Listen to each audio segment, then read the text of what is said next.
So, good afternoon and welcome to Spectrum Television News at 12. I am UIMM coming to you live from Uyo, the capital city of Akwa Ibom State, Nigeria.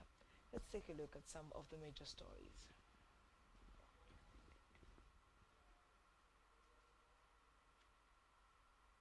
Federal government opens sale of Emefili's 753-unit housing estate.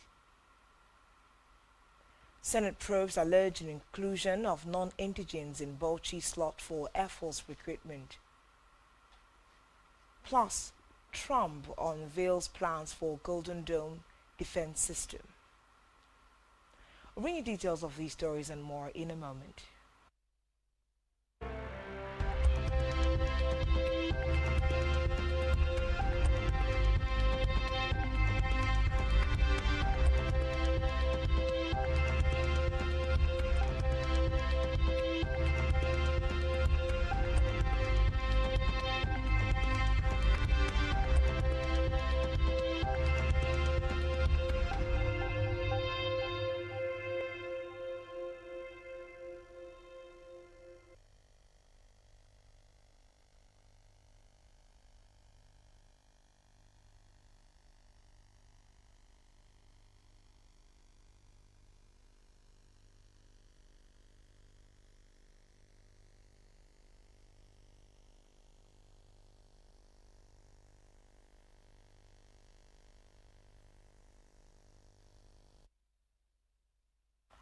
Good afternoon and thanks for joining us.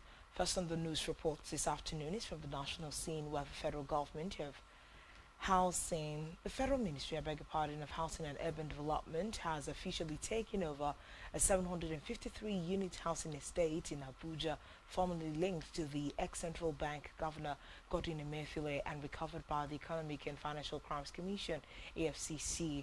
EFCC Chairman Olanikbekun Olukoyede handed over the estate to the Minister of Housing and Urban Development, Ahmed Dangiwa, at the ministry's headquarters in Abuja. Describing the handover as a milestone in the fight against corruption, Dangiwa commended the EFCC for ensuring that public assets are recovered and redirected for the benefit of Nigerians. He announced that the ministry will embark on a joint inspection of the estate with the EFCC to assess its condition. According to Dangiwa, the units will be offered for a sale through a transparent, competitive process. Meanwhile, the federal government has reaffirmed its commitment to tackling the growing threat of toxic plastics and electronics and boosting the circular economy in Nigeria. The Director General of the National Environmental Standards and Regulations Enforcement Agency, Innocent Bariko, said this at the Inception Workshop for the Circular and Persistent Organic Pollutants Free Plastics in Africa project in Abuja, organized by the NESREA with the support of the United Nations Environment Programme. The workshop was aimed at strengthening multi-stakeholder collaboration towards eliminating POPs in plastics and promoting circular economy principles in Africa. Bariko stated that the workshop will address the environmental challenges posed by POPs in plastic materials. He said that while electronic goods bring economic benefits, they also pose environmental risks as POPs can be released at various stages from production to disposal. In his keynote address, the Minister of Environment, Balarabe Lawal, said the project is an opportunity to reduce the import, production and use of POPs in plastics containing products and the generation of unintentionally produced POPs with their attendant burdens of pollution and mobility in the country.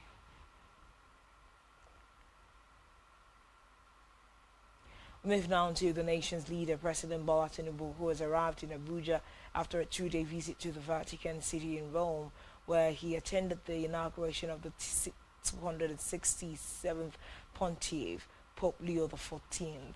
Tinubu, who arrived to the presidential wing of the Nnamdi Azikiwe International Airport, was received by the senior members of the administration.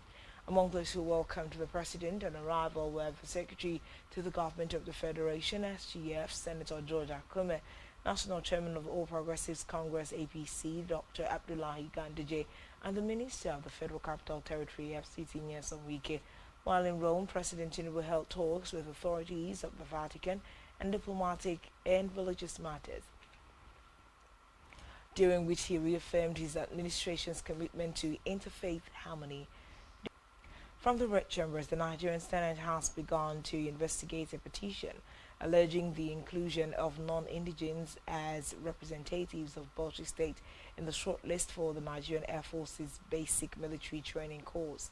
The petition, authored by Bauchi State Governor Bala Mohammed, was submitted on the floor of the Senate by Senator Abdul Ningi, representing PDP Bauchi Central. Governor Mohammed in the petition expressed concerns that candidates who were not from Bauchi State were wrongly listed as indigents, potentially denying genuine Bauchi youths the opportunity to serve in the military. Senate President Godswill Akpabio, after receiving the petition, referred the matter to the Senate Committee on Ethics, Code of Conduct and Public Petitions, as well as the Committee on Air Force for thorough legislative action. Akpabio stated that the petition will be argued at the committee's level, directing both committees to investigate the matter and report their findings to the Senate within 7 days.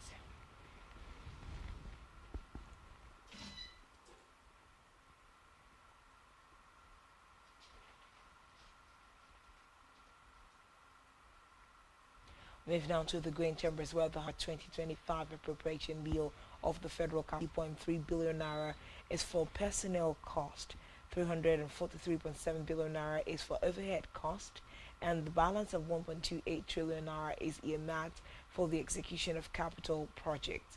The bill was passed for a second reading and referred to the House Committees on Federal Capital Territory and FCT area councils and ancillary matters for further legislative action. In the meantime, the House of Representatives Committee on Basic Education Examination Bodies has called for an independent probe into the human errors that disrupted this year's Unified Tertiary Matriculation Examination (UTME). Addressing reporters at the National Assembly in Abuja, Committee Chair Ofojo Boku said they are working with Joint Admissions and Matriculation Board (JAM) on reforms to restore credibility to the exam process. According to him, one of the measures under consideration for deployment of independent monitors in the 6 geopolitical zones to ensure transparency and accountability in future. He praised the JAM Registrar Professor Aisha Koloyede for his transparency and public apology, but maintained that the errors were avoidable. The lawmaker stressed the need for reforms, warning that the system cannot withstand another large-scale disruption. Moving now to Africa, where Uganda lawmakers have passed a government-backed bill to authorize civilian trials in military courts, defying widespread criticism by opposition figures and others who called it a backward gesture. The contentious legislation was introduced earlier this year after the Supreme Court ruled that civilians cannot be court-martialed, questioning the competence of untrained military officers to dispense justice. The bill states that civilians can be court-martialed if their alleged offences are in support of or in association with persons subject to military law. It also says that presiding officers must be qualified in law. But opposition figures, rights activists and others insist such legislation is an anti-democratic effort as the East African country heads into election scheduled for 2026. Still in Africa, the United Nations Secretary General Antonio Guterres has said that without maritime security, there can be no global security. Guterres said this while addressing a meeting of the UN Security Council during a debate on maritime issues. Guterres stressed that all the facets of life are dependent on maritime security, and all of humanity depends on the world's oceans and seas. According to him, the debate shines light on the fundamental fact that without maritime security, there can be no global security. President, From time immemorial, maritime routes have bound the world together. They have long been the primary means for the trade and transport of not only people, goods and commodities, but also cultures and ideas. All of humanity depends on the world's oceans and seas, from the oxygen we breathe to the biodiversity that sustains all life, to the economies, trade and jobs supported by maritime industries. Today's debate shines a light on a fundamental fact. Without maritime security, there can be no global security. But maritime spaces are increasingly under strain from both traditional threats and emerging dangers. From challenges around contested boundaries, to the depletion of natural resources at sea, to escalating geopolitical tensions, fanning the flames of competition, conflict and crime.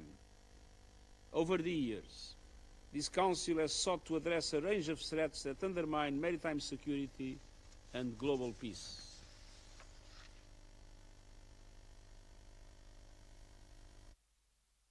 President Donald Trump has said that U.S. has selected a design for the futuristic Golden Dome missile defense system, adding that it will be operational by the end of his time in office.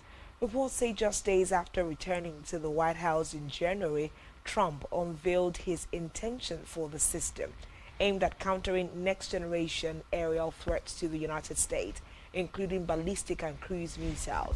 According to the report, an initial sum of $25 billion has been earmarked in a new budget bill, although the government has estimated it could end up costing 20 times that over the decades.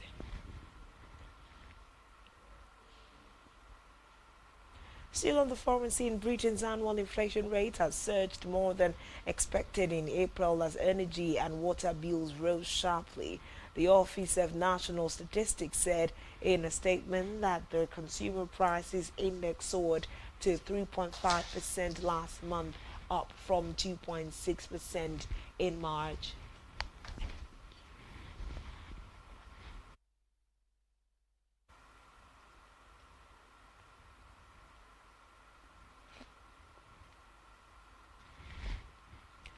Still to come in the news.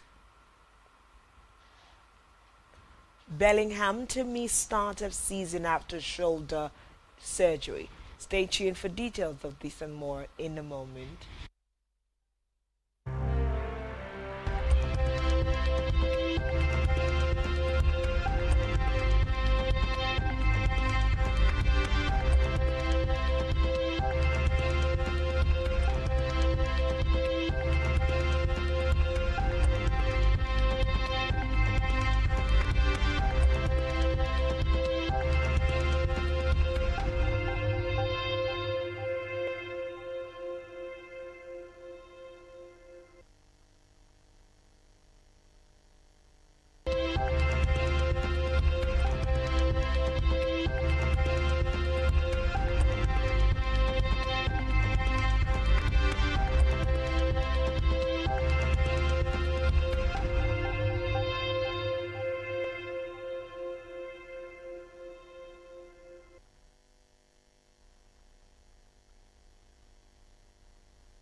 Welcome back and thanks for staying tuned. And now I'll bring you the concluding part of the news. On our business news, the Central Bank of Nigeria (CBN) has retained the monetary policy rate (MPR) at 27.5%, citing uncertainties fueled by ongoing global trade war. The CBN Governor Olayemi Kadoso disclosed this at the end of the 300th Monetary Policy Committee meeting at the bank's headquarters in Abuja.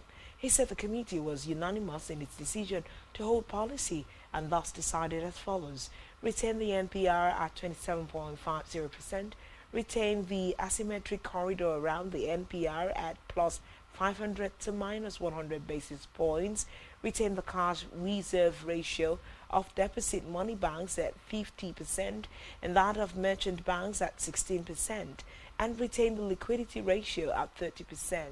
Cardoso disclosed that the NPC noted improvements in some key indicators, especially the narrowed gap between the two foreign exchange windows, the positive net position of the foreign reserves, as well as the easing fuel prices, played roles in the decision to hold the NPR. Still in business, the federal government, through the Minister of Interior, Lubumi Tunjojo, said Nigeria has invested heavily in surveillance and intelligence gathering equipment at the nation's border points. The minister disclosed this.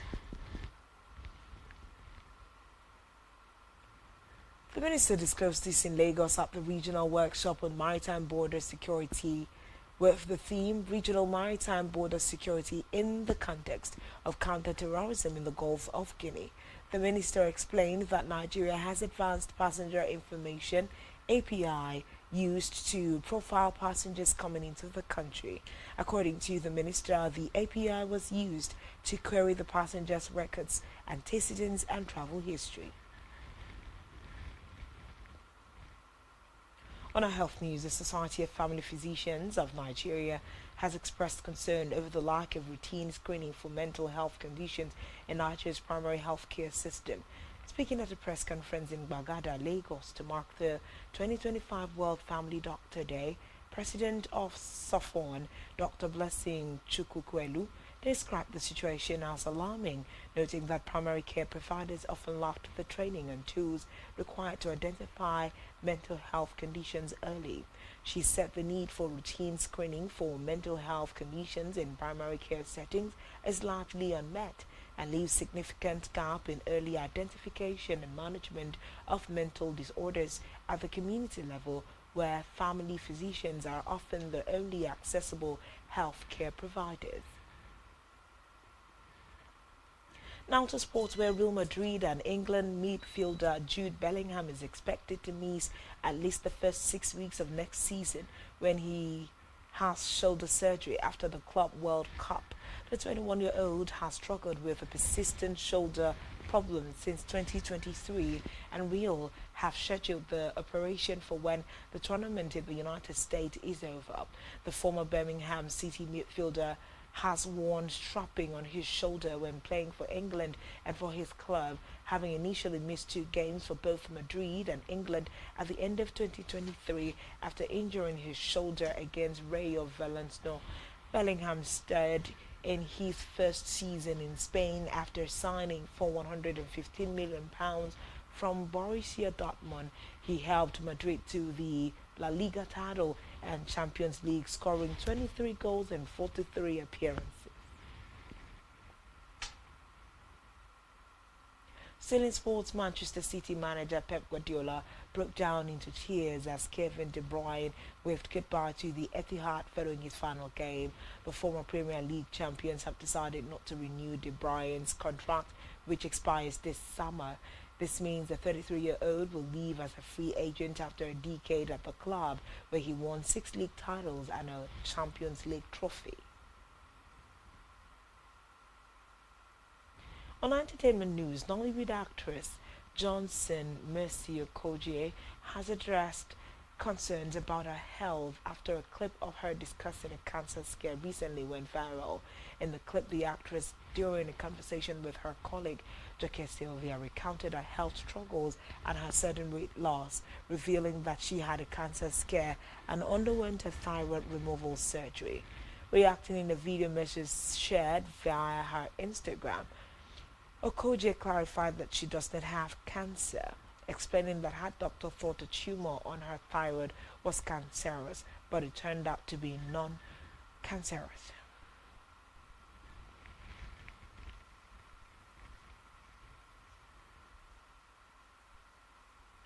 And that's all we have on the news at this hour. Do well to follow us on social media. Subscribe to our YouTube channel, all of which you can find on our website, spectrumtvlive.ng. This has been Spectrum Television News at 12 a.m. UIMM. Thanks for watching. Enjoy the rest of your day. Good afternoon.